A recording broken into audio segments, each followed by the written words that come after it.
Thank you, Mr. President. To its shame, the United Nations has long been a hostile place for the state of Israel. Both the current and the previous Secretary Generals have objected to the UN's disproportionate focus on Israel. It's a wrong that undermines the credibility of this institution, and that in turn is harmful for the entire world. I've often wondered why, in the face of such hostility, Israel has chosen to remain a member of this body. And then I remember that Israel has chosen to remain in this institution because it's important to stand up for yourself. Israel must stand up for its own survival as a nation, but it also stands up for the ideals of freedom and human dignity that the United Nations is supposed to be about. Standing here today, being forced to defend sovereignty and the integrity of my country, the United States of America, many of the same thoughts have come to mind. The United States is by far the single largest contributor to the United Nations and its agencies. We do this in part in order to advance our values and our interests. When that happens, our participation in the UN produces great good for the world. Together, we feed, clothe, and educate desperate people. We nurture and sustain fragile peace in conflict areas throughout the world. And we hold outlaw regimes accountable. We do this because it represents who we are. It is our American way. But we'll be honest with you.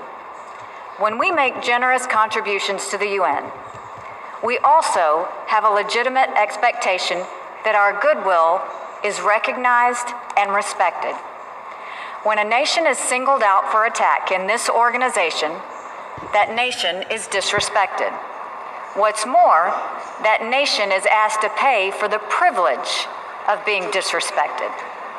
In the case of the United States, we are asked to pay more than anyone else for that dubious privilege. Unlike in some UN member countries, the United States government is answerable to its people. As such, we have an obligation to acknowledge when our political and financial capital is being poorly spent. We have an obligation to demand more for our investment.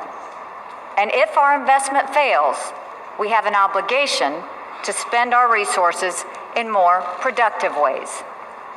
Those are the thoughts that come to mind when we consider the resolution before us today. The arguments about the President's decision to move the American embassy to Jerusalem have already been made. They are by now well known.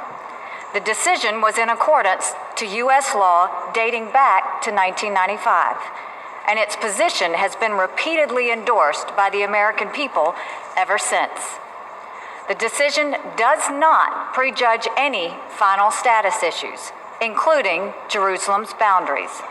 The decision does not preclude a two-state solution if the parties agree to that. The decision does nothing to harm peace efforts. Rather, the President's decision reflects the will of the American people and our right as a nation to choose the location of our embassy. There is no need to describe it further. Instead, there is a larger point to make. The United States will remember this day in which it was singled out for attack in the General Assembly for the very act of exercising our right as a sovereign nation. We will remember it when we are called upon to once again make the world's largest contribution to the United Nations. And we will remember it when so many countries come calling on us, as they so often do, to pay even more and to use our influence for their benefit. America will put our embassy in Jerusalem. That is what the American people want us to do, and it is the right thing to do. No vote in the United Nations will make any difference on that. But this vote will make a difference on how Americans look at the UN and on how we look at countries who disrespect us in the UN. And this vote will be remembered.